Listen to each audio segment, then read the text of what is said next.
agama Islam ini agama yang sudah sempurna. Nggak boleh tambah-tambah lagi. Ini penting dalam kita beragama ini. Karena kalau kita lihat, semakin hari kok banyak tambah-tambahan.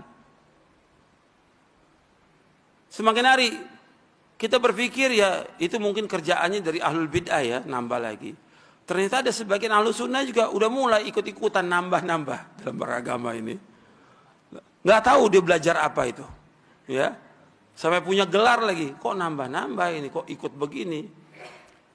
Padahal lagi agama Islam sempurna. Dan dia hafal ayatnya, al-yauma akmaltu lakum dinakum wa atmamtu alaikum ni'mati wa raditu lakumul islam dina. Pada hari ini aku telah sempurnakan bagimu agamamu, aku telah cukupkan nikmatku atasmu, dan aku ridho Islam menjadi agama bagimu. Sempurna agama Islam. Kalau ada orang menambah-nambah dalam agama ini, membuat satu ibadah, membuat satu perayaan, membuat satu acara zikir, sholawatan atau bid'ah yang Nabi nggak contohkan, berarti pada saat itu dia menuduh Nabi Muhammad apa? Khianat. Orang yang mengadakan yang baru dalam agama menuduh Nabi Muhammad apa? Khianat. Seolah-olah ada agama yang belum Nabi sampaikan. Sedangkan agama ini Nabi sudah sampaikan semuanya. Kemarin saya bawakan satu hadis yang diriwayatkan oleh Imam Tabrani dalam Mu'jamul Kabir, sahabat Abu Dzar radhiyallahu anhu. Nabi bersabda, "Ma baqiya syai'un yuqarribu minal jannati wa yuba'idu minan nari illa wa qad buyyina lakum." Tidak tersisa sedikit pun. Enggak tersisa sedikit pun. Apa saja yang membawakan ke surga sudah dijelaskan kepada kalian. Apa saja yang membawakan ke neraka sudah dijelaskan, lengkap agama ini. Lengkap semua. Enggak boleh tambah-tambah. Ketika orang menambah-nambah dalam agama ini, dia menuduh Nabi Muhammad khianat. Dan orang ketika melakukan perbuatan bid'ah, bid'ahnya dibilang apa sama dia? Hasanah. Dalam Islam enggak ada bid'ah hasanah. Nama orang ada hasanah.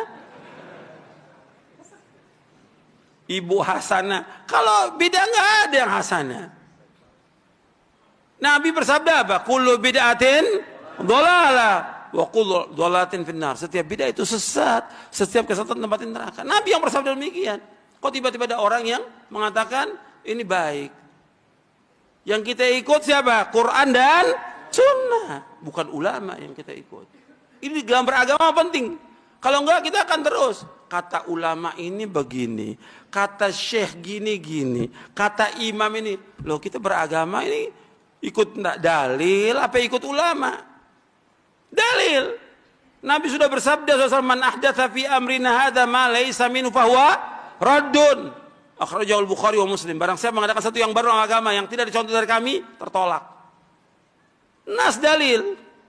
Nah sekarang mulai dikemas tuh bid'ah itu. Dikemas gimana? Masalah khilafiyah. Ini gimana? Khilafiyah.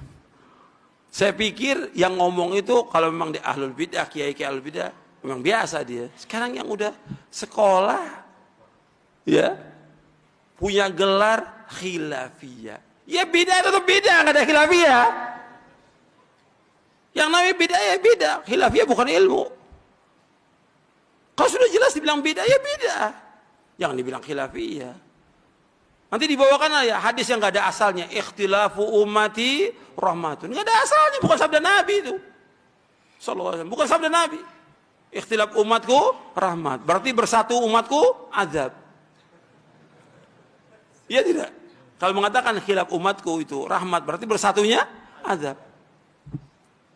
Enggak ada itu hadis. Kita pakai dalil. Kalau memang sudah dikatakan bahwa ini bid'ah, katakan bid'ah. Di zaman Nabi enggak ada. Enggak dilakukan. Bid'ah, jelaskan bid'ah. Ini penting supaya umat tidak bingung. Jangan dianggap baik. Sebab kalau kita mengadakan yang baru dalam agama kita anggap hasanah, kita menuduh Nabi Muhammad khianat. Saya bawakan perkataan Imam Malik ya. Kata Imam Malik rahimahullah. Imam Malik bin Anas, gurunya siapa? Imam Syafi'i. Dia wafat tahun 179 Hijriah. Kata Imam Malik bin Anas, "Man ibtada'a fil Islami bid'atan yaraha hasanatan faqad za'ama anna Muhammadan sallallahu alaihi wasallam khana risalah.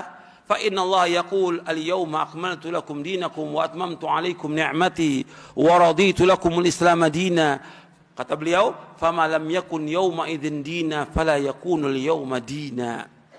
Ini perkataan ini dimuat oleh Imam Asy-Syatibi di dalam kitabnya Al-I'tisam. Perkataan Imam Malik ini dimuat oleh Imam Asy-Syatibi dalam kitabnya Al-I'tisam di juz yang pertama. Kata Imam Malik begini, man ibtada'a fil Islam, barang siapa mengadakan satu yang baru dalam agama, yang baru dalam agama, yara hasanatan, yang dianggap bid'ah itu apa? Hasanah, kata Imam Malik. Yang orang itu menganggap bid'ah itu apa? Hasanah. Faqad za'ama anna Muhammad SAW khana risalah. Maka sungguh dia telah menuduh Nabi Muhammad apa? Khianat. Fa inna Allah yaqul, karena sungguhnya Allah telah berfirman dalam surah Al-Maidah ayat 3, al-yawma akmaltu lakum dinakum wa atmamtu alaikum ni'mati wa raditu lakum al-islam madina. Pada hari ini aku telah sempurnakan bagimu agamamu, aku telah cukupkan nikmatku atasmu, dan aku ridho Islam jadi agama bagimu. Kemudian kata beliau lagi gini, rahimahullah, kata beliau, fama lam yakun yawma idzin dina fala yakunu al-yawma dina. Apa yang tidak menjadi agama pada zaman itu, sekarang pun enggak jadi agama. Ada di buku ini, ada perkataan Imam Malik tentang sempurnanya agama Islam, ada di buku ini. Jadi ikhwan fillah, jazakumullah, bahwa agama Islam sudah sempurna, nggak boleh kita tambah-tambah lagi. Jadi kita ikut apa yang sudah dijelaskan oleh Nabi Muhammad SAW dalam akidah, dalam ibadah, dalam manhaj, dalam dakwah, sudah sempurna. Ikut, sudah. Gitu. Jangan buat yang baru dalam agama.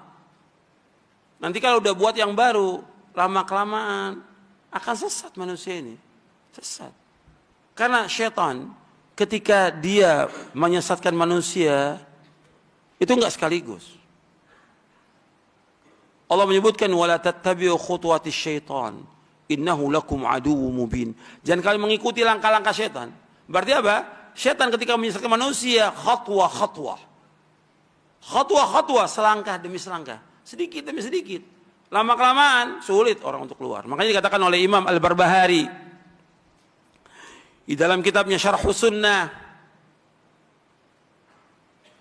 orang setan itu ketika menyesatkan manusia itu dengan bid'ah yang tadinya bid'ah itu kecil, dianggap kecil, dianggap remeh, kemudian menjadi besar, dan orang itu sulit untuk keluar dari situ. Antum boleh saya ambil contoh ya tentang bid'ahnya Khawarij. Awalnya cuma zikir aja di masjid, bikin halaqah, kata pimpinannya sabbihu mi'ah, yang lain bilang kabbiru mi'ah, halilu mi'ah, bacalah takbir 100 kali, bacalah subhanallah 100 kali, bacalah Allah 100 kali, cuma gitu aja. Dipimpin, mulai deh zikir. Istilah orang sekarang zikir jama'i, berjamaah. Nggak ada zikir jama'i dalam Islam, nggak ada zikir berjamaah. Nabi nggak pernah contohkan.